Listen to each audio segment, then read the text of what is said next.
हाँ जी, हाँ जी।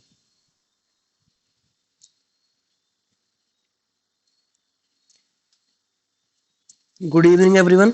आवाज आ रही है मेरी? Good evening sir. हाँ जी सर।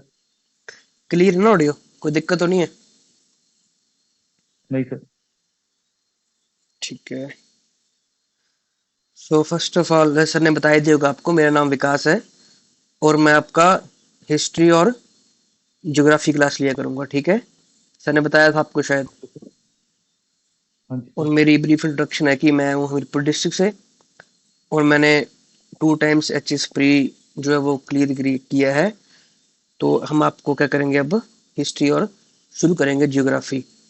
आज जो क्लास होगी आपकी वो होगी हिस्ट्री की। और मैं क्या करूंगा आज आपको हिस्ट्री पढ़ाऊंगा तो नहीं, लेकिन आपको मैं क्या दूंगा, एक ब्रीफ इंट्रोडक्शन दूंगा कि एचएस में जो हिस्ट्री है वो कैसे पूछी जाती है और हम हिस्ट्री शुरू कैसे करेंगे और खत्म कहाँ तक करेंगे, ठीक है? Okay sir. एक मिनट। जी सर। ढूंढ रहा हूँ कहाँ से ऑप्शन। हाँ, शेयर पे ठीक है। ये आ गया स्क्रीन।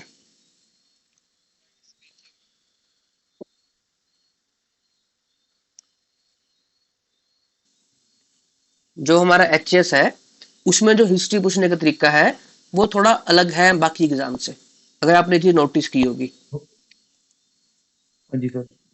है ना, थोड़ा अलग है बाकियों से। आप मतलब हिस्ट्री, लेकिन उसके लिए क्या है, उसके लिए भी हमें क्या करना पड़ेगा, एक प्रॉपर हिस्ट्री तो पढ़नी पड़ेगी ना हमें, हर इंसिडेंट का एक नॉलेज होना चाहिए, तभी हम चीज को पूरी को कर पाएंगे। और बेसिकली आपने अगर एचएस के क्वेश्चन, अगर हम पैटर्न देखें एचएस का, तो उसमें एंशियंट और मेडिवल हिस्ट्री जो है, जो प्राचीन काल है, वो बहुत कम आता है, कम के ना के बराबर आता है। इस बार कोई क्वेश्चन नहीं आया था उससे। सारे के सारे 10 से 15 क्वेश्चन जो आए थे वो कहाँ से आए थे, मॉडर्न हिस्ट्री से आए थे। तो जो मॉडर्न हमारा मॉडर्न फोकस पॉइंट रहेगा इसमें स्टार्टिंग में, वो क्या है, sir, modern modern history. History. Modern history रहेगा, इसी को पढ़ेंगे हम। हाँ, आपको जब हमारी मॉडर्न हिस्ट्री कंप्लीट हो जाएगी तो आपको मैं एक ओवरव्यू सा दे दूंगा एंशियंट मेडिवल हिस्ट्री का, ताकि आपको नॉलेज सा रहे उस चीज का। बाकी जिस तरह से प्री आता है हमारा, प्री क्या, इवन मेंस में भी हमारा मॉडर्न एंशियंट हिस्ट्री का कोई पार्ट नहीं आता है। मेंस में भी जो आता है हमारी, जो हमारा आर्ट एंड कल्चर है वही पार्ट आता है। इसलिए एंशियंट जो है और हमारे पास जो मेडिवल हिस्ट्री है उसका एच एस में जो है वो कोई रोल नहीं है। आप पेपर उठा के देख लो, लास्ट इस बार कोई पेपर नहीं आया था उसका, उसके पहले भी नहीं आया था। सो अच्छा, पहली सी बात यह है कि मैं आपको पढ़ाऊंगा, आज क्या तारीख होगी, 18। 18 से 2 तारीख तक पढ़ाऊंगा पहले मैं आपको, क्योंकि 3 तारीख से जो है मेरे एचपीएस का जो मेंस है, 3 से 11, तो उस टाइम तक मैं आपको आपकी क्लासेस नहीं ले पाऊंगा। हाँ, 11 के बाद जो है आपकी क्लासेस फिर से कंटिन्यू कर दी जाएंगी। कोई दिक्कत तो नहीं इसमें किसी को? नहीं सर। नहीं है ना? थोड़ा मेरे मेंस चलेंगे तो मैं खुद वहाँ बिजी होऊंगा। तो 3 तारीख से मेंस है, तो 1 तारीख तक क्लास ले पाऊंगा आपकी मैं मैक्स टू मैक्स। फिर 2 से 11 तक, 3 से 11 मेंस चलेंगे हमारे, तो मैं वहां बिजी दूंगा। तब तक आप क्या करोगे, जितना आपको मैं पढ़ा दूंगा अभी 10 दिनों में, उतना आपने उसको रिवाइज करना अच्छे से। जितना हम कर लेंगे उसको उस अच्छे अच्छे रिवाइज कर लोगे 10 दिनों में, ताकि जो नेक्स्ट पढ़ेंगे उसमें आपको थोड़ा इजीनेस रहे, ज्यादा दिक्कत ना आए। क्लियर है ये बात? Yes yes sir. सर। चलो शुरू करते हैं आज हम मॉडर्न हिस्ट्री को। बेसिक सा ओवरव्यू लेंगे हम आज, स्टार्ट फ्रॉम, ये अपना मॉडर्न हिस्ट्री शुरू कहाँ से होती है और कहाँ तक हम पढ़ेंगे, उसका बस एक ओवरव्यू चलेगा, ताकि आपको आइडिया रहे कि हमारी हिस्ट्री कैसे चली है। कोई भी चीज पढ़ने से पहले हमें क्या करना चाहिए, उसका एक ओवरव्यू लेना चाहिए। माइंड में चीजें होनी चाहिए कि कैसे की पूरी हिस्ट्री चली थी और कैसे जो हम पढ़ेंगे उसको। कौन बताएगा शुरू कहाँ से होती है मॉडर्न हिस्ट्री हमारी? सर, पोर्तुगीज के पेनिट्रेशन से जब वो इंडिया आए थे। इंडिया आए थे, ठीक है। और कहां तक पढ़ते हैं हम, 1947 तक? Yes sir. वहां तक भी पढ़ते हैं, उसके बाद ही कुछ इवेंट्स पढ़ते हैं हम, जो मतलब पढ़ते हैं हम हिस्ट्री लोग में आ ही जाते हैं। वो जो हमारे नेगोशिएशन हुई थी वो पढ़ते हैं उसके बाद हम। हाँ, तो जब हमारे पास, इसको कहते हैं हम advent of Europeans. Portuguese in India. Europeans, वो एक ओके तरह सर। से यूरोपियंस ही थे। हम कहते हैं एडवेंट ऑफ यूरोपियंस, जब शुरू हुआ। अच्छा, इसी टाइम को हमने मॉडर्न हिस्ट्री क्यों बोल दिया? बेसिकली इंडिया, हमने क्या किया है, जो हमारे मतलब हिस्टोरियन थे, उन्होंने एक तो एंशियंट हिस्ट्री में डिवाइड कर दिया, एक मेडिवल हिस्ट्री में डिवाइड कर दिया, और एक मॉडर्न हिस्ट्री में डिवाइड कर दिया। ऐसा कोई श्योर नहीं था, या ऐसी कोई प्रॉपर प्रूफ नहीं है कि कब कहाँ से कौन सी हिस्ट्री शुरू हुआ है। बस उन्होंने कन्वीनियंस के लिए, और जहां पे उन्हें एक फेज का शिफ्ट मिला, उन्होंने वहां पे क्या कर दिया, इन सभी को डिवाइड कर दिया, एंशियंट को, मेडिवल को। अब जैसे मेडिवल में हमें पता है कि मुगल्स आ गए थे हमारे पास, अकबर आए थे, फिर उनके बेटे हुमायूं आए, फिर कौन, सॉरी, बाबर आए थे, फिर हुमायूं आए थे, फिर अकबर आए थे। इस तरह से जो है मेडिवल चलता है। और ये मेडिवल जो है, ये मॉडर्न से क्या करता है, ओवरलैप करता है। किस तरह ओवरलैप करता है? आपको पता होगा कि जब हम बात करते हैं कि इंडिया में कौन आया पहले, पोर्तुगीज आया ना, पुर्तगाली जिन्हें कहते हैं हम, पोर्तुगीज आए। उस टाइम भी क्या था हमारे इंडिया में, मुगल्स हुआ करते थे या नहीं हुआ करते थे? हुआ यस सर। करते थे। मुगल्स हुआ करते थे। उस टाइम हमारे यहाँ पे शाहजहां का राज हुआ करता था। अकबर के बाद जैसे आए थे हमारे शाहजहां, उसके बाद औरंगजेब आए। उस टाइम कौन थे यहाँ पे, कौन आ चुका था? आई थिंक 1498 में कौन आ चुका था हमारे यहाँ पे, पुर्तगाली आ चुके थे। तो उस टाइम कौन नहीं होते थे, पुर्तगाली। ये मुगल्स भी हुआ करते थे। लेकिन तभी हमें हमें क्या मिला, एक एक नया शिफ्ट देखने को मिला। ये जो यूरोपियंस आए, इन्होंने क्या किया, हमारी इंडिया की हिस्ट्री को ही बदल के रख दिया। अब खुद सोचो, अगर यूरोपियंस हमारे यहाँ नहीं आते, तो क्या जैसे अब अभी हम एक इंडिपेंडेंट देश है, उस टाइम हम बन पाते? या तो हम बड़े पहले बन जाते, या आज तक हमारे पास क्या होता, ऐसे कुछ राज होता, या अप्रोक्स 2000 तक यही राज होता। जो मुगल्स आए थे वही रहते, मुगल्स थे, फिर वहां से यूरोपियन आए, फिर हमारे पास क्या आया, इंडस्ट्रीज आई। वो कहाँ से आई? तभी आई हमारे पास। कौन आए थे यहाँ पे? अंग्रेज आ गए थे। तो हम कहते तो हैं, हम मूवीज देखते हैं कि अंग्रेजों ने भारत की संस्कृति को खराब कर दिया, इकोनॉमी को खराब कर दिया। वो बिल्कुल ठीक कहते हैं, ऐसा ही किया उन्होंने। लेकिन वो कुछ रिफॉर्म्स भी लेके आए थे, वो कुछ रिफॉर्म्स भी लेके आए थे। आपको पता होगा हिंदू संस्कृति कितनी मतलब कुरीतियों से भरी हुई थी। पहले सती प्रथा हमारे यहाँ हुआ करती थी, पता ना इसके बारे में? जी यस। सर। सती होती थी हमारे यहाँ पे। फिर बेगार, हिमाचल में बेगार बहुत चलती थी। फिर विडोरी मैरिज नहीं होती थी, क्योंकि हमारा धर्म ही ऐसा था। देखो, अगर आपको आज बात करूं मैं, तो आज भी जो ये मुस्लिम जो धर्म होते हैं, शिया और सुन्नी, पता होगा आपको, शिया होता है, सुन्नी होता है। जो सुन्नी धर्म है, ये आज भी कट्टर है। आज भी ये लड़कियों में क्या होता है, पर्दा सिस्टम होता है ना। तो हो जी सकता सर। है कि अगर हमारे यहाँ पे अंग्रेज ना आते, तो आज भी हमारा देश किससे गुजर रहा होता? सती प्रथा से, विडोरी मैरिज से। क्यों? क्योंकि हमारे जो बुजुर्ग होते हैं, वो इन चीजों को अच्छी तरह मानते थे। वो सोचते थे यही ठीक है। जैसे आज भी देखो, इंडिया में इंटरकास्ट मैरिज से एक बहुत बड़ी दिक्कत है। अभी तक भी खुल के नहीं हुई है इंटरकास्ट मैरिज। क्यों नहीं हुई? क्योंकि हमारे बुजुर्ग नहीं मानते। उनका मानना क्या है कि जो इंटरकास्ट मैरिज है, वो क्या है, एक ठीक नहीं है, हमारी संस्कृति के खिलाफ नहीं है। लेकिन बेसिक देखा जाए, है तो कुछ नहीं है तो कास्टिज्म है, जो कब चला था, एंशियंट टाइम से चला था, और आज तक चलता रहा है। इसे हम खुद नहीं खत्म कर पाए। तो मैं तो ये बोलता हूँ कि सती थी, विडो मैरिज थी, ये भी हम खत्म नहीं कर पाते अगर वहां से कौन नहीं आता, अंग्रेज नहीं आते। अंग्रेज में पावर थी, वो जो बोलते वो करना पड़ता था। सती बंद तो बंद करनी पड़ी उनको। कुछ ऐसा ही था ना, हमारे पास तो पंचायत थी, वो जो सभा बनाते थे, हम सभा पड़ी हो गया, सभा बनाते, सभा में जो डिसीजन हो गया। और बुजुर्ग जो थे, वो क्या करते थे, पुरानी बातों को ही आगे बढ़ाते थे। तो कभी ऐसा क्वेश्चन आएगा, एचएस में क्वेश्चन आता है ऐसा कि अंग्रेज जो आए थे, तो उनके आने से चलो बुरे प्रभाव तो हुए, लेकिन अच्छे प्रभाव क्या हुए, वो ही बताने होते हैं। तो हम जो हिस्ट्री पढ़ेंगे, वो इस कंटेक्स्ट में पढ़ेंगे, समझेंगे भी चीजों को। एक चीज तो होगा ना कि जो फैक्ट होगा, फैक्ट तो कराऊंगा आपको, लेकिन साथ में चीजों को समझेंगे भी कि अगर अंग्रेज हमारे पास आए तो हमें क्या प्रभाव पड़ा हमारे यहाँ पे। बात क्लियर हुई? जी यस सर। सर। हाँ। हर चीज को आपने क्या सोच चलना है, उसका अच्छा है बुरा भी। एचएस में ऐसे ही मेंस में क्वेश्चन आते हैं, वहां हमें बताना पड़ता है हर चीज में किस चीज का अच्छा प्रभाव क्या है, कंसिक्वेंसेस क्या है, वे फॉरवर्ड क्या है। तो वो कैसे आएगा, जब आप हर चीज को क्या करोगे, एनालाइज करोगे। जब आपने तैयारी शुरू करनी है तो एक आपके अंदर की विचारधारा होती है वन साइड होने की, हर किसी में होती है। आप में कुछ तर्क वितर्क होंगे कि यही चीज ठीक है, गांधी जी ही ठीक थे, ये तर्क होगा, होता है ना किसी किसी का। ऐसे आपका भी तर्क होगा, जैसे विवाद हो रहे हैं हमारे यहाँ हिमाचल में मुस्लिम हिंदू के, तो हमारा तर्क है दिमाग में कि हिंदू ही ठीक है, ठीक है। लेकिन अब एक अधिकारी बनने जा रहे हो तो अपने तर्क को अपने साइड रखना है और क्या सोचना है, दोनों साइड सोच चलना, सोच चलनी है कि हाँ ठीक है, इसके फायदे भी क्या है और इसके बुरे काम भी क्या है। ये चीज अगर आप आज से डेवलप करोगे तो आपको आगे जाकर परेशानी नहीं आएगी। क्लियर है बात? Yes sir. ये यस डिस्कस सर। कहाँ होती है? हिस्ट्री में डिस्कस कर सकते हैं, ज्योग्राफी में डिस्कस नहीं हो सकती, या पॉलिटी में डिस्कस कर सकते हो आप चीजें, या कहाँ करोगे? ज्योग्राफी में। क्यों? इतिहास हमें क्या करता है? इतिहास हमें सिखाता है अपनी गलतियों से, गलतियां सिखाता है इतिहास। इसलिए हम क्या पढ़ते हैं? हिस्ट्री पढ़ते हैं कि पीछे क्या क्या हुआ जो आगे हमें नहीं करना होता है। इसलिए हमें हिस्ट्री पढ़ाई जाती है, पता होना चाहिए ना हमें क्या चल रहा है, कैसे रिफॉर्म्स आए, कैसे नहीं आए। तो ये सब है। चलो शुरू करते हैं अब इस ना। देखो क्या था, ये था हमारा इंडिया। ऐसे बनाऊंगा इंडिया में, कोई दिक्कत नहीं अभी के लिए। यहाँ पे अफ्रीका है, यहाँ पे यूरोप है, और यहाँ पे क्या है हमारे पास? एक नॉर्थ अमेरिका। इसको यूरोप बोलते हैं, इसको बोलते हैं हम अफ्रीका, इसको बोलते हैं इंडिया। जैसे आपने भी कहा कि पोर्तुगीज के हमारे यहाँ आने को क्या बोलते हैं हम? मॉडर्न इंडिया, जो मॉडर्न हिस्ट्री है वो पढ़ना शुरू करते हैं।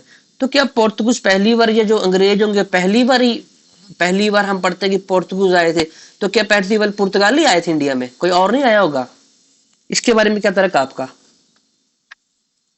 आए होंगे सर।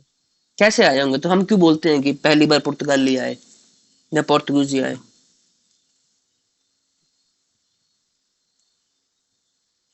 ये समय था 1498 का। ये तो इस टाइम तो आ चुके थे, हम पढ़ते हैं, ठीक है। तो आप लेके चलो कि इससे 50 साल पहले, मतलब अगर यहाँ वो 1498 में पहुंच चुके हैं, तो उन्होंने तकरीबन तकरीबन 1450 ईस्वी में खोज शुरू कर दी होगी, तब जाके 1498 में इंडिया पहुंचे होंगे। वैसे थोड़ी था कि 1497 में पता चला कि इंडिया है, एक साल में पहुंच गए, टाइम लगा होगा। ऐसे ही होगा ना। Yes sir. और ऐसा भी हाँ जी नहीं है सर। कि खोज हमारी 1498 में हुई होगी। भारत की सभ्यता बड़ी पुरानी है। मेसोपोटामिया में जानता था ये हड़प्पा टाइम से, तो यूरोप भी जानता होगा भारत को। लेकिन पहले क्या था? बिल्कुल। अच्छा, भारत किस चीज के लिए फेमस था? क्यों इतने पागल हुए फिरे थे अंग्रेज भारत में आने के लिए? कौन बताएगा ये चीज?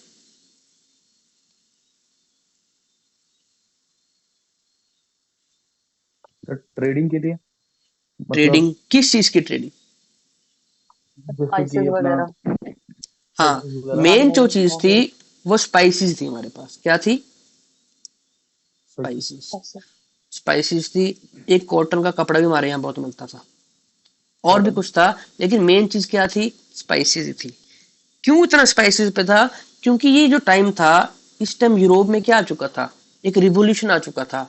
मशीनें बनाना सीख गए थे, शिप बिल्डिंग सीख गए थे वो, काफी एडवांस। पता होगा आपको, ब्रिटेन बहुत एडवांस चला गया था, तो वर्ल्ड वन के बाद जो है डाउन आ गया था। लेकिन ब्रिटेन जो है, जो इंग्लैंड होता था, ये बहुत एडवांस चला गया था। और यहाँ पे कुछ देश होते थे कॉलोनियस, जैसे पोर्तुगल हो गया, स्पेन हो गया, ये और भी एडवांस थे, ब्रिटेन हो गया, ये सब एडवांस थे। तो क्या था कि पहले, अब शिप बिल्डिंग इतनी भी एडवांस नहीं थी। शिप बिल्डिंग के साथ साथ क्या चाहिए आपको? कुछ इंस्ट्रूमेंट भी चाहिए आपको। एक वो ऐसे नकुली सी दूरबीन से होती है जिसे वो देखते हैं, शिप में होती है ना, वो चाहिए थी। कंपास चाहिए थी कहीं जाने के लिए। शिप को नेविगेट तो कर दोगे, लेकिन इतना लंबा समय एक शिप में गुजारना और विदाउट किसी टेक्नोलॉजी के उस टाइम पे बहुत मुश्किल था।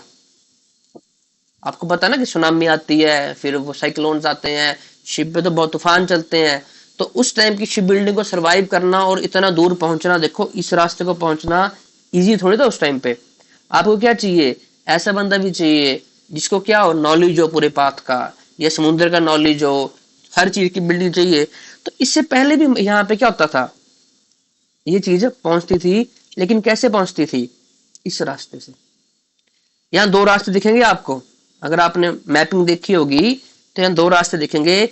एक को, किसी को अगर यूरोप से हमारे यहाँ जाना है तो बाया टर्की होके ये पाकिस्तान और अफगानिस्तान के रास्ते इंडिया पहुंच सकता है। ये रास्ता बन सकता है ना। एक हम देखते हैं बस भी जाती है, शायद इंडिया से कहीं बस जाती थी कोई टूरिस्ट लेके, तो वो यूरोप पहुंचती थी। तो कैसे जाएगी वो? यूरोप से चलेगी बाय टर्की होके, ईरान, अफगानिस्तान और पाकिस्तान यहाँ पहुंच सकते हैं। पहुंच सकते हैं, नहीं पहुंच सकते? और आपको पता अच्छा। होगा कि एक यहाँ पे आपने सिल्क रूट का नाम सुना होगा, सिल्क रूट का, Yes, sir. जो चाइना से होके इंडिया से होके यहाँ जाता था। ये तो बहुत पुराना रूट है, ये तो बड़े हजार पुराना साल पुराना रूट है जो यहाँ चलता था। इवन जो एंशियंट टाइम में कुषाण हुआ करते थे, हमारे कुषाण जो हुआ करते थे, वो इस रूट को कंट्रोल किया करते थे चाइना से ट्रेड करने के लिए। इतना पुराना रूट था ये। तो इस रूट को छोड़ के एक रूट और है हमारे पास। अगर मैं बोलूं आपको कि यहाँ पे हमारे पास सऊदी अरेबिया है, और ये क्या है, अफ्रीका। तो जो आज के टाइम का सबसे ज्यादा यूज करने वाला एक रूट और है, मेडिटेरियन सी से होते हुए, स्विस कैनाल से होते हुए भारत आने का। एक रूट ये भी है जो आजकल बहुत यूज किया जाता है, पता होगा आपको इस बात का। नॉर्मल सी बात है, ये न्यूज में रहता है ये हर बार ना। अभी जो इसराइल का इशू था तब भी न्यूज में था ये। रेड सी, तो अभी वो रेड सी में जो इशू वाला था यमन का, हयूथी जो आए थे। इन दो रूट से आप यस बताओ सर, मेरे यस को। सर।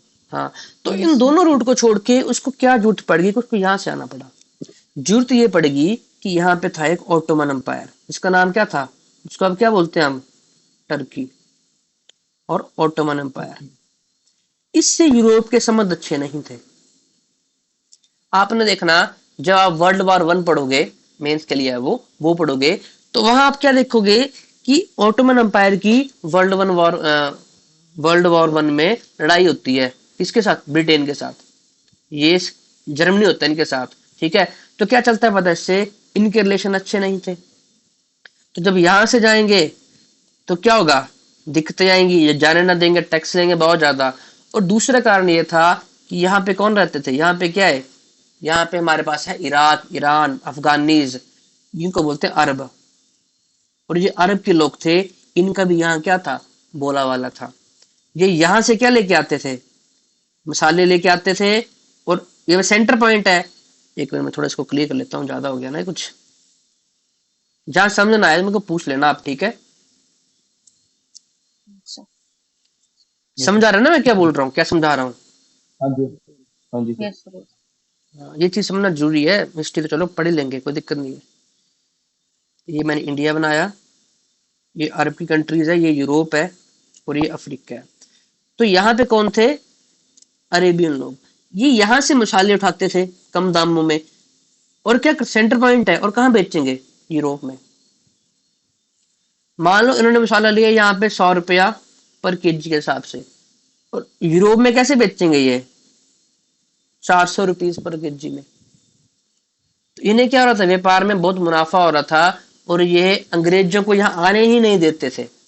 ये अंग्रेजों को यहाँ आने ही नहीं देते थे, इस रास्ते से आने नहीं देना। अगर आ भी जाएंगे तो यहाँ पे क्या करेंगे, टैक्स वसूल लेंगे। जैसे आज टैक्स होता है ना, इंपोर्ट एक्सपोर्ट का टैक्स लगाते हैं हम। यहाँ से ले जाओ माल कोई यूरोप के लिए, टैक्स लगेगा आप में, लगता है। तो ये टैक्स लेते थे। तो अगर कोई यूरोपी यहाँ से 100 रुपये का ये मसाला लेके भी जाएगा, तो यहाँ पे 300 रुपया टैक्स देगा। कितने का हो गया यहाँ जाके, 400 का। और बेसिक साइंस क्या है, ट्रेड। ट्रेड महंगा, 400 का यहीं भी पड़ेगा, तो बेचेंगे आगे कितने का। कंसेप्ट जो सारा है, ये सारा कंसेप्ट बिजनेस का ही है। जो बिजनेस आज करते हैं, पहले ट्रेड क्या था, ट्रेड बिजनेस ही था, व्यापारी था। आज के व्यापारी वही करता है, जब पैसा आ जाता है तो क्या करता है, वो बाहर इन्वेस्ट करने लगता है, शेयर खरीदेगा, 4 कंपनी और खोलेगा। ज्यादा पैसा आ गया, इंडिया से बाहर इन्वेस्ट करेगा। जैसे अडानी अंबानी कर रहे हैं, श्रीलंका के पोर्ट खरीदे जा रहे हैं, हम टोटा खरीदे जा रहे हैं, इसराइल का पोर्ट खरीदा जा रहा है, हाइफा पोर्ट खरीदा जा रहा है। वो क्या कर रहे हैं, पैसा है उसको बाहर इन्वेस्ट कर रहे हैं, बाहर से इंपोर्ट कर रहे हैं हम। वो क्या कर रहे हैं, तो जो हम पढ़ते हैं ना, ग्लोबलाइजेशन, नया वर्ड आया आजकल पढ़ने में। ये आज का थोड़ी लगा मेरे को, ये तो बड़ा पुराना है। इवन इससे पहले भी चाइनीज ट्रेवलर आते थे हमारे यहाँ पे, सिल्क रूट चलता था। तो जो देश विदेश का व्यापार है, आज का नहीं, बहुत पुराना है। लेकिन इसको क्या है, आज के टाइम पे ज्यादा महत्व दे दिया गया है इसको, क्योंकि मिलना घुलना आना जाना बहुत इजी हो गया। 1 घंटे में आप कहाँ पहुंच जाओगे, आजकल यूरोप पहुंच जाओगे। फोन, आज फोन ऑर्डर करो फ्लिपकार्ट से, या सॉरी फ्लिपकार्ट नहीं, सॉरी इंटरनेट साइट से, अलीबाबा से ऑर्डर कर लो, चाइना का फोन आपको यहाँ मिल जाएगा। अब इजीनेस हो गई है ना, हर बंदा जो है वो इसको क्या कर रहा है, एक्सेस कर पा रहा है, इसलिए से क्या नाम दे दिया है, ग्लोबलाइजेशन। पहले भी थी देखो, ग्लोबलाइजेशन। पहले भी थे ना ये चीज, पहले भी तो आए थे, इनको पता था कि यहाँ क्या मिल रहा है। तो मैंने क्या बताया कि इनको क्या मिल रहा है यहाँ पे, महंगे मसाले पड़ रहे हैं। दो तरीके पड़े हैं, एक ऑटोमन एम्पायर था उससे बनती नहीं थी, दूसरा कौन सा, अरब वाला, ये खुद बेचे तो महंगा बेचेंगे, अगर यूरोपियन खुद जाएंगे तो टैक्स ले लेंगे इनसे, रास्ता पार करना है, ये कैसे करोगे, जाओ। तो उस टाइम क्या था कि जो पोर्तुगल और स्पेन वाले इलाके थे ये काफी डेवलप हो गए थे, और इन्होंने एक शिप बिल्डिंग सीख ली हुई थी काफी अच्छी।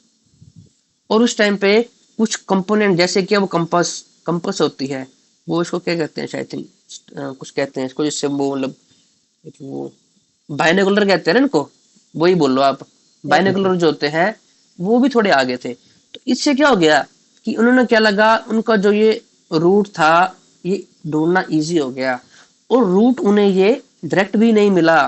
पहले वो कहाँ तक पहुंचे थे, पहले वो यहाँ पे जो अफ्रीका का एंड पॉइंट है, अफ्रीका का जो एंड पॉइंट है यहाँ पे, इसका नाम है केप ऑफ गुड होप, यहाँ तक पहुंचे। उन्होंने सोचा अब जो साउथ की लाइन है वो खत्म है, इसके आगे समुंदर ही समुंदर है। अगर आप केप ऑफ गुड होप के आगे देखोगे तो आपको क्या दिखता है, समुंदर ही समुंदर है यहाँ पे, सिर्फ यहाँ पे क्या है, अंटार्कटिका। उन्होंने क्या सोचा कि खत्म हो गया यहाँ पे, लेकिन फिर भी मैंने बताया आपको कंपास की खोज हो चुकी थी, और वो पहले भी भारत आए थे, शिप रूट से नहीं आए थे लेकिन वैसे तो आए थे। तो उस तरह उन्होंने क्या किया, जो पहला शिप पहुंचा था यहाँ पे वो पहुंचा था पुर्तगाल इसका, जिसका नाम क्या था, वास्को डी गामा, वो लेके आया था। Vasco D gamma. कोई बता सकता है मेरे को, ये तो लेके आया था, लेकिन जो वो शिप था उसका जो क्या कहते कैप्टन था, कैप्टन वो कौन था। सर एक मुस्लिम था, इमरान मस्जिदी। हाँ, अब्दुल सामिद या अब्दुल माजिद ऐसा करके नाम था उसका। देखो मुस्लिम था तो ऑब्वियस सी बात है वो यहाँ का बंदा हो, कोई यहाँ का या यहाँ का बंदा जिसे पहले से नॉलेज थी कि यहाँ पे क्या है, एक भारत है। ये कोई ऐसी हम बोलते हैं ना खोज करी, ये कोई खोज नहीं थी, वो सिर्फ क्या ढूंढ रहे थे, एक समुद्री रास्ता ढूंढ रहे थे भारत के लिए। वो क्यों ढूंढ रहे थे, ताकि हमें रास्ते में क्या ना आए, अरब ना आए, ओटोमन एम्पायर ना आए। इनके पास तो शिप बिल्डिंग इतनी अच्छी थी ही नहीं। तो अगर ये क्या करते, अगर इन्होंने एक शिप का रास्ता ढूंढ लिया थ्रू समुद्र के रास्ते से, तो अरब और ये इनका क्या बिगाड़ लेंगे, क्योंकि सुपीरियर कौन था शिप बिल्डिंग में, ये यूरोपियन ही थे, यूरोपियन ही थे, तो कुछ बिगाड़ नहीं पाते। इसीलिए माना जाता है कि खोज कब किसने करी भारत की, वास्को डिगामा ने। वो भी क्यों बोला जाता है, क्योंकि जो दुनिया का इतिहास है वो किसने लिखा है, वो यूरोप ने ही लिखा है। जो चीजें यूरोप खोजता गया उसका नाम रख दे गया। आपको पता है कि जब भारत की खोज हुई थी तब इस तरफ की कोई अस्तित्व था ही नहीं, पता ही नहीं था कि इस तरफ भी कोई देश है कि नहीं है। ये जो नॉर्थ अमेरिका है और साउथ अमेरिका है इनका तो पता ही नहीं था उस टाइम पे। ये तो लेटर ऑन चला पता कि इस साइड भी को हमारा दुनिया बसती है। सारी खोज किसने करी, यूरोप ने। अच्छा, इस सी का नाम क्या है, जो मैंने यहाँ पे डाउट किया, यूरोप के साथ एक सी पड़ता है, इसका नाम क्या है। यूरोप के पास एक सी पड़ता है अफ्रीका और यूरोप के बीच में, इसका नाम बताया कोई। रेड सी। मेडिटेरियन सी, क्या बोलते हैं इसको, मेडिटेरियन। मेडिटेरियन सी। मेडिटेरियन सी। मेडिटेरियन का मतलब क्या होता है, मिड, मिड मतलब बीच में। लेकिन बीच में क्या, पृथ्वी तो हमारी गोल है, जब पृथ्वी हमारी गोल है तो बीच तो है ही नहीं कोई इसका, फिर भी क्या बोला इसको, मेडिटेरियन सी। क्यों बोला, क्योंकि खोज किसने करी है, यूरोप ने। यूरोप ने देखा कि हमारे राइट साइड भी क्या है, कुछ है, लेफ्ट भी कुछ है, बीच में क्या पड़ गया, समुंदर। तो क्या बोल दिया इसको, मेडिटेरियन सी। ये खोज सारी किसने करी है, यूरोप ने। इसलिए ये तो बात की बात है कि यूरोप डाउन चला गया और यूएस जो इमर्ज कर गया। तो इसलिए हम क्या कर देखते हैं आजकल, किंग कौन है वर्ल्ड का जिसे मानते हैं, आज तो नहीं, पहले कौन था, यूएस था। यूरोप तो, ब्रिटेन तो कम चला गया, लेकिन सारी खोजें करनी है यूरोप ने। कभी भी देखना आप, बेल जो भी मतलब 18 जो भी खोजें हुई है वो 1800 या 1800 1700 के टाइम की हुई है, वो सब ब्रिटेन की क्यों है। कोई भी साइंटिस्ट हो गया, ब्रिटेन, पोर्तुगल, जर्मनी, यहाँ के लोगों ने ज्यादा खोजें करी है। यूएस की जो आप देखोगे इन्वेंशन वो 1800 के बाद की होंगी या 1900 की होंगी यूएस की इन्वेंशन है। ज्यादा इन्वेंशन किसकी है? ब्रिटेन की, यूरोप की, क्योंकि यहाँ के लोग टाइम से नॉलेज आ गया था, टाइम से क्या आ गया, स्टडी। ठीक है, जो हमारे ये आप पढ़ेंगे फ्रीडम फाइटर पढ़ेंगे, हमारे गांधी जी पढ़ेंगे, B.R. अम्बेडकर पढ़ेंगे, ये सब पढ़ने कहाँ गए थे? यूएस थोड़ी गए थे, यूरोप ही गए थे पढ़ने।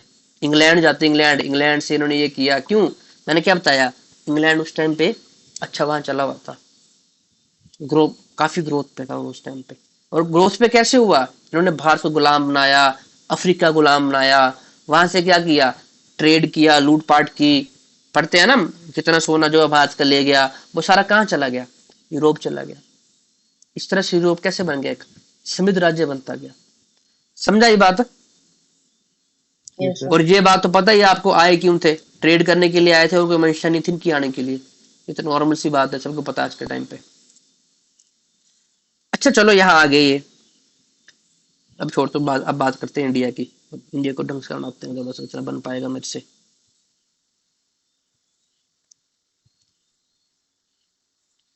है ना।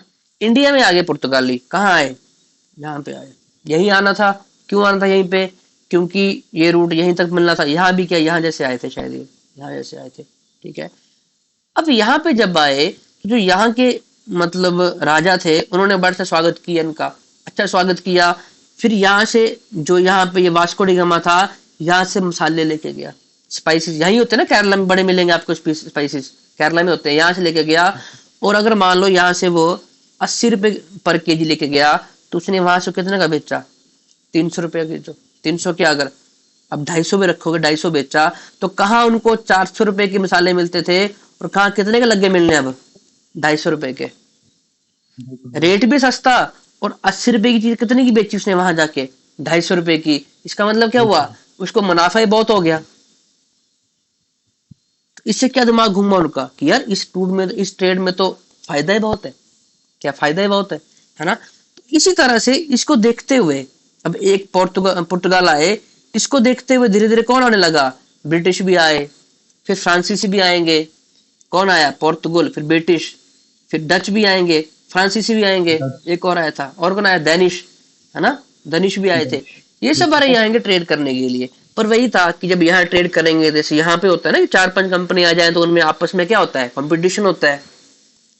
वही कंपटीशन जो है इन सब कंपनीज में हुआ। कुछ गवर्नमेंट कंपनीज थी, कुछ प्राइवेट कंपनीज थी, ऐसे तरह ऐसा भी होता है। वो जब बढ़ाऊंगा आपको तो रिलेट करूंगा आज के टाइम से, समझाएगा आपको। यहाँ कंपटीशन हुआ उनका, तो यहाँ पे जब कंपटीशन हुआ, तो यहाँ पे दो जो कंपनियां थी वो बड़ी स्ट्रांग होगी, एक ब्रिटिश और एक क्या थी? फ्रांस। ये दो बड़ी स्ट्रांग चली, इनकी आपस में लड़ाइयां होती थी। मेन तो ये ट्रेड करने आए, इनको काम था ट्रेड करना। फिर कौन बताएगा मेरे को कि ट्रेड करने से क्या दिमाग घुमा कि इन्होंने इंडिया पे राज करना शुरू कर दिया? आए तो ट्रेड करने से बेसिकली, फिर क्यों उन्होंने राज करना शुरू कर दिया? कौन बताएगा, बताओ जरा।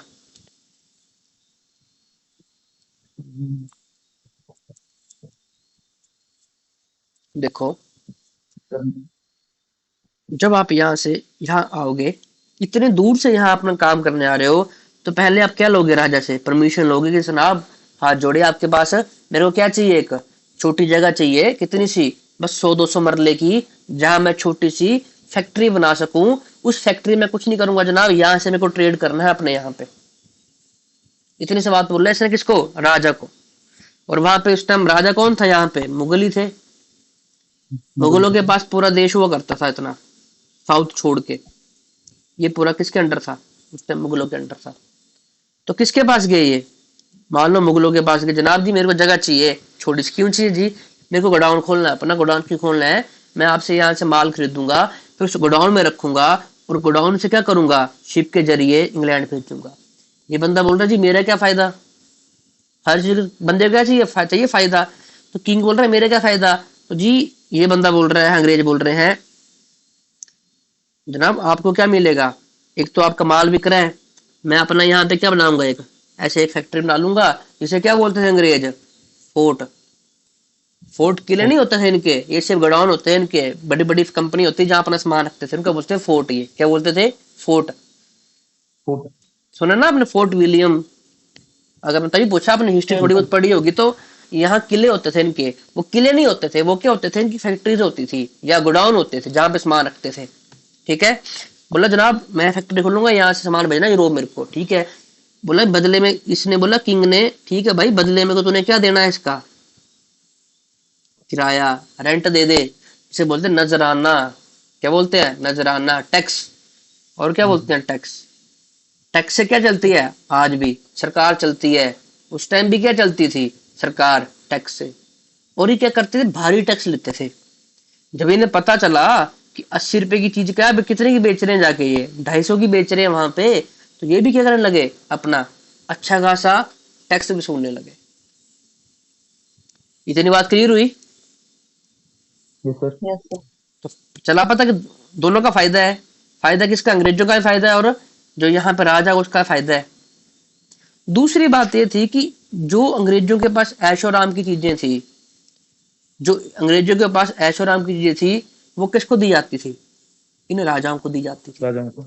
राजा खुश हो जाते थे, यार ये चीज ले, ये तो मेन क्या चीज होगी, वाइन होगी, वाइन होगी, या कुछ क्या क्लोथ्स होगी कुछ वहां के अच्छे अच्छे, या कुछ और टेक्नोलॉजी, जो भी वहां एडवांस टाइम से एडवांस थे वो, तो इनको वो चीज दी जाती थी। ये काफी खुश होते थे इनसे, ये बड़ी अच्छी चीज लाया, ये काफी चीज है।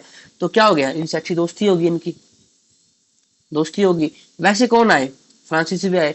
जैसे इनको, जैसे अभी यहाँ पे इंडिया में अमेजोन की कंपनी बाहर से आई है ना, वैसे कौन आई है इंडिया में, गूगल भी आई है। वैसे कौन आई है, फेसबुक भी आई है ना। इंडिया में सारी कंपनी है, थोड़ी कि गूगल आ गई तो फेसबुक नहीं आई है, सभी आई है। वैसे जब इंग्लिश आ गए तो फ्रांसीसी भी आ गए, डेनिश भी आ गए, ऐसे आना शुरू हुआ, है ना। अब आपको पता होगा कि फिर भी सोचने वाली बात है कि एक कंपनी जो ट्रेड करने आई है, वो लड़ाई कैसे करने लग पड़ी हमारे राजाओं से। इतनी अब अमेजोन यहाँ आ गई, और अमेजोन ही यहाँ आके मोदी, हमारे पीएम जी को कुछ बोल दे, या हमारी सरकार के खिलाफ कुछ एक्शन ले ले, पॉसिबल थोड़ी है। बताओ पॉसिबल है आज के टाइम पे। नहीं सर। और वहां उस टाइम कैसे हो गया, मैंने तो बताया कि ये कंपनी थी सिंपल, कैसे हो गया उस टाइम पे, इन्होंने स्कीम लगाई। सर राजाओं क्या हुआ, बोलो। राजाओं की आपस में, हाँ जिससे राजाओं की आपस में नहीं बनती थी, तो वो उसका फायदा उठाकर उन्होंने। हाँ। अब क्या था कि राजाओं की नहीं बनती थी। अब ये तो एक बड़े राजा है, मुगल तो बड़े राजा हैं, और मैंने क्या बताया, इनसे बनती भी अच्छी अंग्रेजी, क्यों बनती है, क्योंकि ये वाइन लाते हैं उनके लिए, अच्छे ऐशो आराम की चीजें लेके आते हैं, तो बनती भी अच्छी थी, उल्टा टैक्स भी ठीक मिल रहा है। अब इसके अंदर छोटे राजा भी थे। ये साउथ जो था वो अंडर नहीं था मुगलों के, तो साउथ के राजा भी थे, ये भी तंग करेंगे इसको, इनको, कि भाई हमें भी कुछ दो।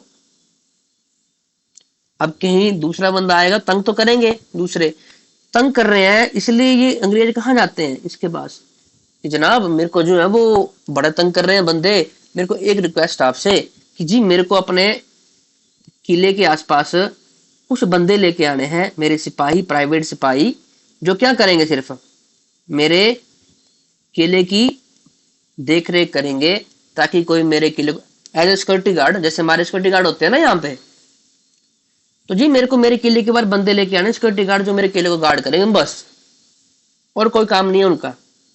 अब बात जेन्युइन थी, ये इसको टैक्स भी दे रहा है, टैक्स दे रहा है तो भाई लाने पड़ेंगे। अपने बंदे देंगे नहीं अपने, क्योंकि ब्रिटिश के बंदे कैसे सुपीरियर होते हैं, तो बना लेंगे। तो जी हामी आ गई, और यहाँ से क्या आ गए, यहाँ पे कुछ बंदे आ गए इस फैक्ट्री को कंट्रोल करने के लिए। अगर इस राजा के पास 1 लाख फोर्स है, वो इन्होंने 500 बंदा, छोड़ो 500, 1000 बंदा बुला लिया यूरोप से, तो किसको कोई दिक्कत थोड़ी है यार। अब 1 लाख बंदे का मुकाबला 1000 बंदे कैसे करेंगे, पॉसिबल ही नहीं है। बात क्लियर है इतनी। तो बोले ठीक है भाई कोई बात नहीं, 10,000 बंदे बुला लो, लगाओ फैक्ट्री में, लगा लिए। धीरे धीरे अंग्रेज क्या करने लगे, इन राजाओं को आपस में लड़ने। पता ही था हमारे इंडिया में क्या है, राजा राजा आपस में लड़ते थे, तो अंग्रेज क्या करते, इसके भी कान भरने, इसके भी कान भरने, और दोनों को लड़ाई कर देनी। और ताजुब की बात यह थी कि ये जो 1000 मैन हुआ करते थे, ये इंडियन जो हमारे मैन होते थे, उनके 10,000 के बराबर हुआ करते थे। पढ़ाऊंगा आपको मैं हिस्ट्री में, कैसे हजार हजार लोगों ने 10,000 बंदे जो है वो मतलब जीत गए उनसे। तो हमारे लिए क्या था, 10,000 ही बंदे, 1000 ही बंदे हैं, पर वो 10,000 के बराबर थे। इसलिए क्या हुआ कि जब मौका मिला अंग्रेजों को तो उन्होंने क्या किया, इन सभी राजाओं की लड़ाई करना शुरू की। खुद नहीं लड़ते थे, खुद बड़े चालाक हुआ करते थे। क्या बोलेंगे, दोनों इनको लड़ाएंगे, इसको बोलेंगे तू इसको मार, मैं तेरी हेल्प कर दूंगा, तेरी हेल्प करूंगा, बदले में तूने बस क्या करना है, मेरे को अपनी जमीन का इतना सा पार्ट देना है और मैं तेरी हेल्प कर दूंगा। ये जीत गया राजा, इस अंग्रेजों ने इस जमीन का पार्ट ले लिया। ऐसे करते करते वो अपने जगह जगह क्या लग गए बनाने, फैक्ट्रियां लग गए बनाने। कभी क्या मांग लेंगे उनसे, जमीन मांग लेंगे कि जमीन दे थोड़ी सी फैक्ट्री बढ़ाने के लिए। और क्या मांग सकते हैं, एक जमीन मांगेंगे।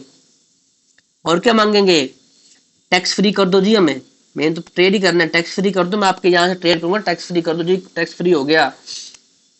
ऐसे धीरे धीरे करके उन्होंने अपना एक साम्राज्य बना लिया।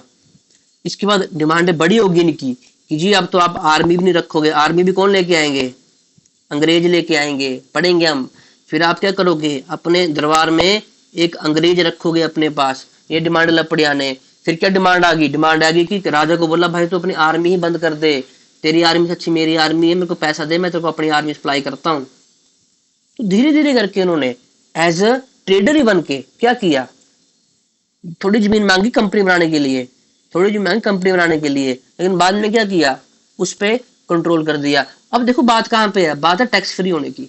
वो क्या मांग रहे हैं बंदों से कि मेरे को टैक्स फ्री करो। तो उन्होंने सोचा कि अगर यार मैं इस एरिया को अपने अंडर ही ले लूं, ये एरिया ही मेरे अंडर आ जाए, तो मैं टैक्स किसे दूंगा। अगर एरिया ही मेरे पास आ गया पूरा बंगाल का, टैक्स देने की चिंता ही खत्म है। तो जब राजा लड़ ही रहे हैं, तो अब क्या करो, ये एरिया अंडर ले लो, एरिया अंडर ले लो। इससे क्या हो गया, अब पता था आपको उस टाइम पे हालत क्या थी, मुगलों की हालत खराब थी। मुगल पहले ही मराठों से लड़ रहे थे, ऊपर से अहमद शाह अब्दाली आ गया था बाहर से लड़ने के लिए। मराठा और हम पढ़ेंगे ये क्या नाम है इनका, मैसूर, मैसूर पढ़ेंगे, मराठा, ये आपस में लड़ रहे थे। अंग्रेजों ने इसका फायदा उठाया और धीरे धीरे हम पढ़ेंगे कैसे उसने पूरे देश को अपने अंडर कर लिया। क्यों अंडर किया, ताकि टैक्स ही ना देना पड़े, खुद राज करेंगे। आप समझा है ना क्यों उन्होंने क्या किया, धीरे धीरे पूरे देश को काबू में कर लिया। और उस टाइम हालात ही ऐसे थे, बड़ी इजिली उनके अंडर आ गया। क्लियर है बात। Yes yes sir. सर। हाँ इतनी सी बात क्लियर है, समझा रहा है जो समझा रहा हूँ मैं आपको, आज ओवर भी चल रहा है बस और कुछ नहीं है। Yes sir. तो यस इस सर। तरह से उन्होंने क्या किया, पूरे देश को अपने अंडर कर लिया। अब अंडर कर लिया, सरकार भी बन गई, सरकार नहीं बनी थी उस टाइम पे, एक्चुअली ये ईस्ट इंडिया कंपनी थी। काफी टाइम ले लिया हमने आज, है ज्यादा ज्यादा हो गया एक्सप्लेन, कुछ मेरे को तो पूरा ही खत्म करना था इसको। क्लास, चलो क्लास हमारी 11:50 तक होगी ना, क्लास 11 क्लास है 15 तक शायद हमारी ना, है टाइम हमारे पास, कर लेंगे कब जल्दी जल्दी इसको, कल को नहीं छोड़ेंगे इसको। अब ये कोई अंग्रेज थे, ये कोई सरकार थोड़ी थी वहां की, जैसे हमारी सरकार है, गवर्नमेंट सरकार है। कंपनी थी, सिर्फ एक प्राइवेट कंपनी। जैसे मान लो यहाँ की अमेजोन आ रखी है, फेसबुक आ रखी है, जिस तरह फेसबुक ने आज पूरे इंडिया को अपनी मुट्ठी में कर रखा है, पता है इस बात का, इस बात से आप परिचित हो कि फेसबुक ने पूरी यस सर। दुनिया, पूरी इंडिया को अपनी मुट्ठी में कर रखा है। यस कौन सर। कौन इस चीज से सेटिस्फाई है, हाँ जी सर। कैसे कर रखा है बताना जरा मेरे को। Sir everybody is using Facebook. हाँ हर एक इंसान इंडिया। हाँ, फेसबुक ही नहीं सर, इंस्टाग्राम इसी बंदे की है, व्हाट्सएप। फेसबुक इस बंदे की है, व्हाट्सएप इस बंदे की है, और ये तीन में से दो चीजें तो हर बंदा यूज करता है मिनिमम, यस सर। एक तो करता ही करता है। तो देखो कितनी मोनोपोली है इसके पास। और अगर आप कभी डॉक्यूमेंट्री पढ़ोगे तो एल्गोरिथम से इन्होंने पूरी इंडिया को कवर कर रखा है। वही इंस्टाग्राम को खोल लो, वही चीज आएगी जो आप देखना चाहते हो, और इतनी आएगी उसको कभी बंद ही नहीं कर पाओगे। व्हाट्सएप से आपकी इन्फॉर्मेशन ले रहा है, किस किस से बात कर रहे हो, कैसी बातें करते हो, इतनी पावर है इसके पास है कि व्हाट्सएप से आपकी इन्फॉर्मेशन ले सकता है ये। वैसे बताया तो है कि एंड टू एंड एनक्रिप्टेड है, पर एक मॉडल देखो, अगर व्हाट्सएप से आपकी इन्फॉर्मेशन ले ले ये कि आप किससे बात करते हो, किससे कैसी बातें करते हो, आज आपने किससे कैसी बात करी है, आज आपकी लड़ाई हुई है किसी फ्रेंड से आपकी, तो इंस्टा में आपको वो क्या करेगा, सैड सैड कोट ही दिखाएगा। आपने व्हाट्सएप पे किसी किससे बात करते उसका नाम सेव कर रखा आपने अजय, या कोई लड़की के नाम से भी रखा है, आपको इंस्टाग्राम में हो सकता है वैसे ही उसी लड़की के कोड दिखा दे। इतनी पावर है इन तीन चीजों में, ड्यू टू एल्गोरिथम। इसलिए बोल रहा हूँ कि मार्क जकरबर्ग ने क्या किया है, इसका ये नाम है, मार्क जकरबर्ग ने क्या किया है, इंडिया को अपने हाथ में रखा है। जब आप पढ़ोगे न्यूज़पेपर पढ़ोगे, डॉक्यूमेंट्री पढ़ो, तो जो श्रीलंका में जो पीछे राइट्स हुए थे, वहां पे फेसबुक का भी हाथ था। मार्क जकरबर्ग ने बाद में सॉरी मांगी थी पब्लिकली इस बात के लिए कि सर सॉरी, जो आपके राइट्स हुए हैं उनमें थोड़ा सा जो है वो एगिटेशन जो हुआ था वो हमारी वजह से भी हुआ था। इतना डीप चीजें हैं ये, जो पता नहीं है पब्लिक को। पब्लिक तो यूज कर रही है इजीली, पोस्टें डालती रहती है। चलो एक बात के टॉपिक है, आज तो हिस्ट्री पे आते हैं। तो वही बात हम कर रहे थे, ये कंपनी थी सिर्फ, लेकिन अब कंपनी थी तो यहाँ पे अमेजोन आई है, तो अमेजोन यूरोप में भी टैक्स पे करती होगी। जब यहाँ यूरोप ने कंपनी यहाँ भेजी इंडिया में, तो वो इंडिया में कंपनी क्यों भेजी है, ताकि इंडिया से अगर वो 10 करोड़ कमा रही है तो 2 करोड़ तो कहाँ दे, यूरोप को भी दे, होगा ना ऐसा। तो ईस्ट इंडिया कंपनी भी क्या करती थी, इस यूरोप को पैसे देती थी। अगर बोल रही है जी आप इतना कमा रहे हो, आप अगर 10 करोड़ कमाते हो, तो जो यहाँ की रानी थी यूरोप की, उसको क्या देना, आपने 1 करोड़ 2 करोड़ देना है। क्यों देना है, यही बात ध्यान रखना कि 1883 तक, सॉरी 1831 तक, या बोलोगे 1811 तक, सिर्फ एक कंपनी ही इंडिया में आई थी, प्राइवेट कंपनी।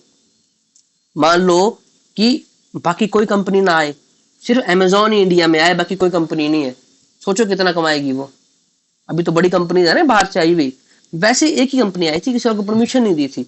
अगर किसी ऐसी कंपनी से परमिशन ले रखी कि मैं ये काम करूंगी, तो ऑब्वियस सी बात है कि वो सरकार को पैसे वापस देगी उसके बदले में, कि मेरे से आप ले लो भाई, 20 करोड़ मैं कमाऊंगा, 4 करोड़ आप ले लो मेरे से, है ना।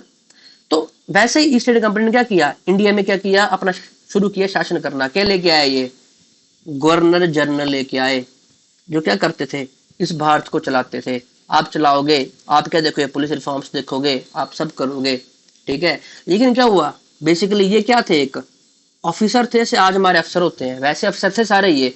इसके नीचे भी क्या थे, अफसर थे। पर दिक्कत वाली बात थी कि ये सारे अफसर कैसे थे, करप्ट। correct, अगर यहाँ कमा लिया 5 करोड़, तो नीचे कितना जाएगा, 1 करोड़, बाकी सारा खा गए।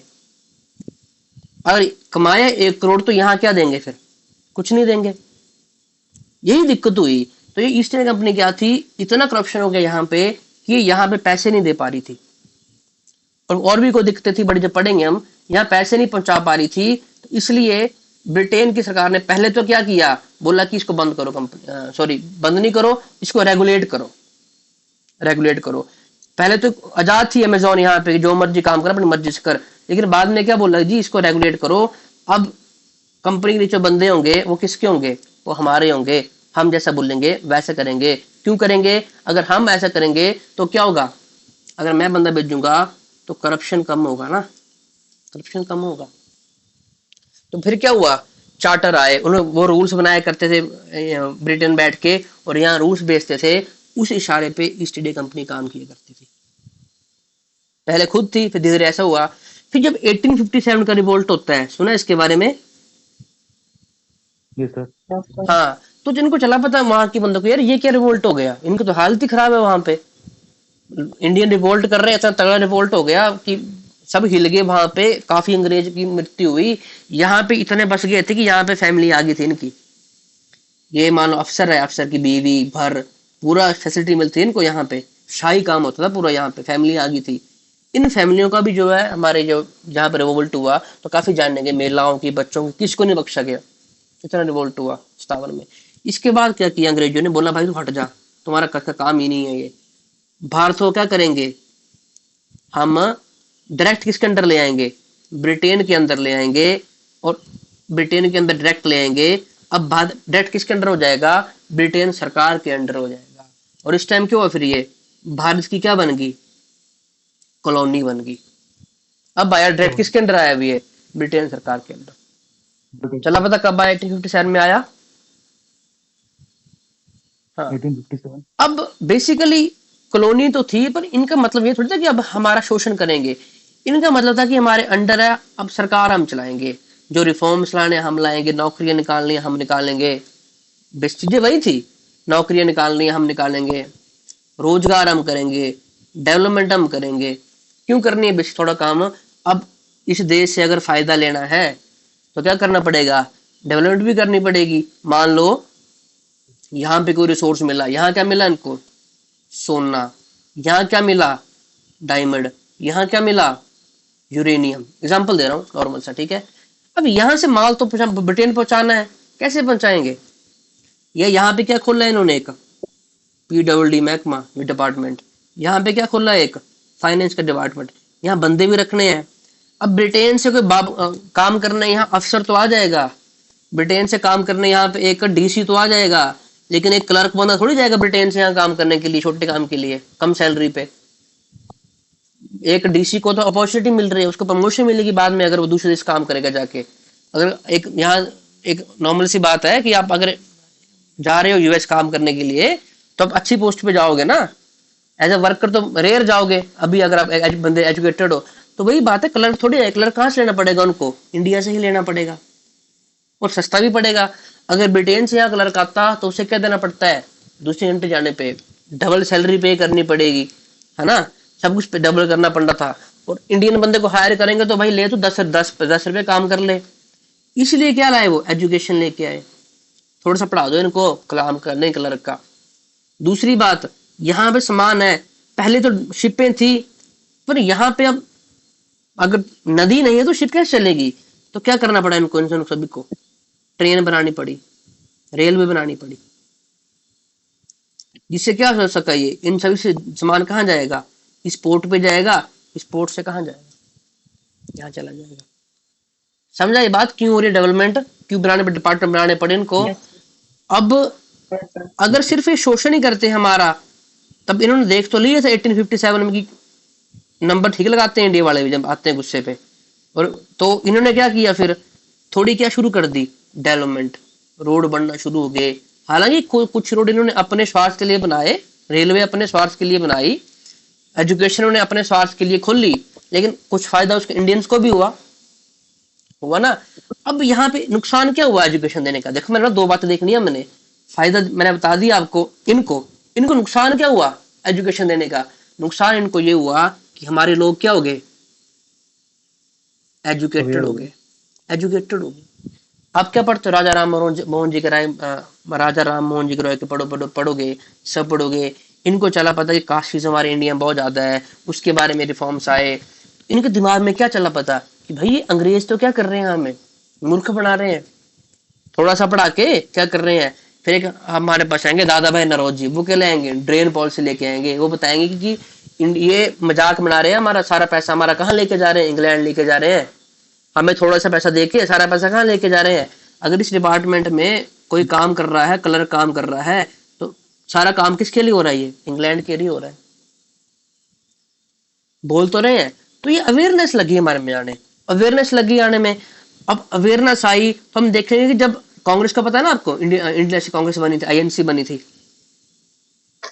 जानते हो ना इसके बारे में? कब बनी थी ये को बता सकता है मेरे को?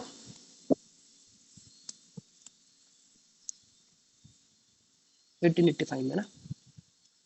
तो हम कांग्रेस के बारे में सुनते, कांग्रेस बड़ी क्या थी? एक ऑर्गेनाइजेशन थी। लेकिन इससे पहले 100 साल में बहुत रिफॉर्म्स आए हैं, थोड़े छोटे से, जो इतने बड़े तो नहीं हो पाए कि हम उसको कांग्रेस का की तरह नाम दे लें। लेकिन रिफॉर्म्स आए, ऐसी कुछ ऑर्गेनाइजेशन आई जिन्होंने कोशिश करी ये चीजें बताने की, तब जाके INC बनी। ऐसे नहीं बनी एकदम से। पढ़ेंगे हम कैसे बनी। जब बनी तो रिफॉर्म्स आए। वो क्यों आए थे? कि बस सुधारो, ये अंग्रेज क्या कर रहे हैं, हमें खोखला कर जाएंगे। फिर कैसे रिफॉर्म्स आए? दो तरह के रिफॉर्म्स आए। एक रिफॉर्म आए इंडिया को सुधारने के लिए, दूसरे रिफॉर्म्स आए हिंदू रिलीजन को सुधारने के लिए। हिंदू रिलीजन को कि यार अंग्रेज आए यहाँ पे अपनी क्रिश्चियन फैला रहे हैं, हमें अपनी कैश को बचाना है, संस्कृति को बचाना है।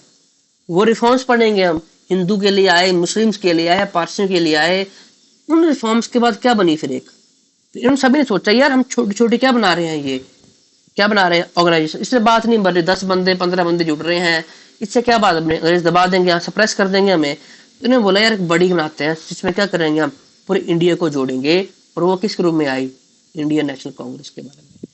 अब कांग्रेस क्या करेगी, अब सब लोग इसके माध्यम से क्या करेंगे, डिमांड रखेंगे किसके सामने, अंग्रेजों के सामने, कि भाई मेरी ये डिमांड पूरी करो, हमें ये चाहिए, हमें वो चाहिए, हमें ये चाहिए। फिर धीरे धीरे अंग्रेज क्या करने लगे, इन डिमांड्स को पूरी करने लगे। फिर आप देखोगे अब इस कांग्रेस में दो तरह गुट मिल जाएंगे आपको, एक नरम दल, एक गरम दल, पता होगा। तो नरम दल ऐसे बंदे थे कि यार अंग्रेज जो सही बंदे हैं, धीरे धीरे अच्छा काम कर रहे हैं, और इनको बस पता नहीं है हमारे कमजोरियों के बारे में, इनको पता नहीं है हमारे मतलब कमियों के बारे में। अगर हम इनको बताएंगे कि सर इंडिया में ये दिक्कतें हैं तो ठीक करेंगे। एक थे गरम दल, जो उग्र थे, ये बोलते थे भाई अंग्रेज तो भाई इंडिया में क्या कर रहे हैं, अपना शासन करने के लिए आए हैं, लड़ाई करो, इनको भगाओ यहाँ से, ठीक है। ऐसे दल आते हैं जो रिफॉर्म्स के, जो अगर अच्छे रिफॉर्म होते हैं तो उनके लिए ठीक बोलते थे, अगर बुरे रिफॉर्म होंगे उनके लड़ेंगे। इसी बीच कौन आते हैं हमारे भारत में, 1800 सॉरी 1900 1900 के आसपास, 1913 14 15 के आसपास जो है, महात्मा गांधी जी की एंट्री होती है फिर हमारे भारत में। गांधी जी की एंट्री होगी, फिर गांधी जी के लेके आएंगे सत्य और अहिंसा, जो कि हमारे लिए क्या पढ़ना बहुत इंपॉर्टेंट है। सत्य और अहिंसा लेके आए, इस थ्रू क्या चला हमारे यहाँ पे, फिर आंदोलन हुए। क्या हुए, आंदोलन हुए हमारे यहाँ पे। उन आंदोलन के कारण क्या हुआ हमारे पास, फिर क्या मिली हमें। अच्छा, किस किस को लगता है कि गांधी जी के द्वारा हमें फ्रीडम मिली थी, बताओ। इस बात से कौन कौन सहमत है कि सिर्फ सिर्फ गांधी जी के द्वारा हमें फ्रीडम मिली थी, कोई भी सहमत नहीं है। अच्छा, इससे कौन सिर्फ उनकी सहमत है वजह कि से जो, हमें, हाँ जी क्या हुआ। सर सिर्फ उन्हीं की वजह से हमें नहीं मिली है। हाँ, अब ये बताओ कि इनका जो ये पीसफुल तरीका था प्रोटेस्ट करने का, ऐसा था ना पीसफुल, मतलब अहिंसा बोलते हैं ना इसको, ये क्या इसी से हमें, क्या क्या यही मेन कारण था जिससे हमें जो है वो आजादी मिली थी।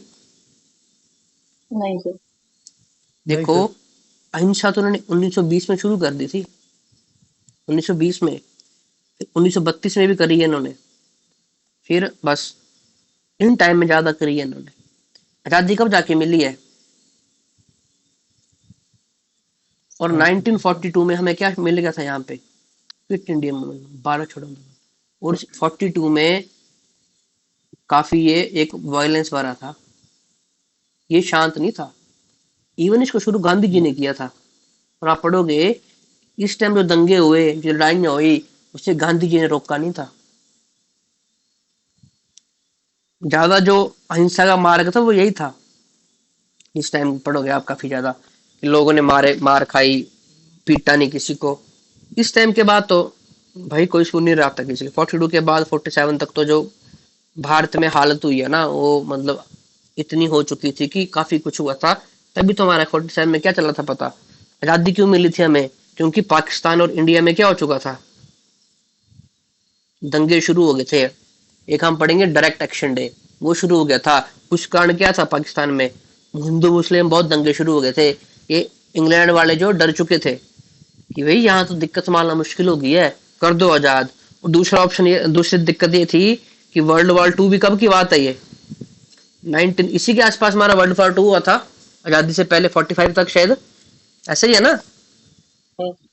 तो वर्ल्ड वॉर 2 के बाद मैंने बताया कि वर्ल्ड वॉर 1 जो हुआ था हमारा 18 से जो हुआ था हमारा 32 24 25 तक 23 तक, उसमें ब्रिटेन की इकोनॉमी लैग कर चुकी थी। और वर्ल्ड वॉर 2 के आते आते ब्रिटेन पूरी तरह नष्ट हो चुका था, बर्बाद हो चुका था ब्रिटेन, पैसा नहीं था उसके पास, उससे अपना देश ही संभाला जा रहा था। तो इंडिया कैसे संभालता 1947 में। आप देखोगे इसके 47, 1948, 1949, इसके आसपास सिर्फ इंडिया आजाद नहीं हुआ है, इंडिया के आसपास काफी देश आजाद हुए हैं इन्हीं टाइम पे। ऐसा क्यों, क्योंकि उस टाइम पे यूरोप की हालत खराब हो चुकी थी, बैंकरप्ट हो चुका था, इतनी लड़ाई लड़ी, वर्ल्ड वॉर 2 हो गया, वर्ल्ड वॉर 1 हो गया, 2 हो गया, कि इंडिया को कैसे संभालता, यहाँ के दंगे कैसे देखता। इसलिए क्या करना पड़ा इनको, जब वो प्रपोजल लेके आए इंडिया में कि आप ठीक है, आप मतलब एक वार्ता के लिए प्रपोजल लेके आए, 3-4 प्रपोजल लेके आए, हमारे इंडियंस ने मानने ही मना कर दिया, हमें नहीं चाहिए, हमें आजादी ही चाहिए, हम अड़ चुके थे, यहाँ लड़ाई हो चुकी थी, यहाँ हिंदू मुस्लिम आपस में लड़ रहे थे, तो उन्होंने बोला भाई छोड़ो इसको, क्या करो, आजाद ही करो। तो इस तरह 1947 में हम क्या हो गए, फिर आजाद हो गए। इसके बीच बहुत कुछ हुआ, ट्राइबल हुए, पहले अंग्रेजों ने ट्राइबल्स को सप्रेस किया, फिर राजाओं को सप्रेस किया, उसके बाद हमें क्या मिली, उसके बाद जाके आजादी मिली थी। तो ये हम इसी तरह पढ़ेंगे हिस्ट्री को, मेरे तरीका पढ़ाने होगा वो होगा एनालाइज करके पूरा, ताकि प्री के साथ आप क्या तैयार कर सको, मीन्स को भी तैयार कर सको। जब हम जो भी टॉपिक पढ़ेंगे मैं बताऊंगा आपको कि इस टॉपिक में प्री से रिलेटेड या किस तरह से प्री के लिए जो है ये इंपॉर्टेंट है और किस तरह से मेंस के लिए इंपॉर्टेंट है, ताकि आपके दोनों दोनों चीजें कैसी हो, साथ में तैयार हो जाए। समझ गए इस बात को? Yes yes sir. सर। ये तरीका ठीक है या आपको स्ट्रेटेजी पढ़ना है कि चलो स्ट्रेटेजी याद करा दो मेरे को जैसे करवाना है? नहीं सर, ये ठीक है। ये ठीक है ना, थोड़ा एक्सप्रेस करके भी, समझ के भी चीजों को, क्यों लड़ाई हुई, क्या कारण थे, अगर हुई, अगर ना होती तब भी क्या होता। अब देखो अंग्रेज ना आते तो हमें पता नहीं ट्रेन कब मिलती, जाके ट्रेन पता नहीं कब आती हमारे पास। नहीं ट्रेन तो सारी अंग्रेजों ने इतना बड़ा नेटवर्क बचा के रखा ट्रेन का, इंडियंस तो मुश्किल ही बना पाते। ये शिमला की ट्रेन किसने बनाई है? अंग्रेजों ने बनाई है ना। ये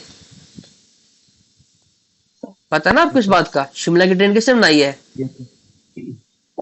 और इसका एक रिकॉर्ड भी है ट्रेन का, कोई बता सकता है क्या रिकॉर्ड है शिमला की ट्रेन का?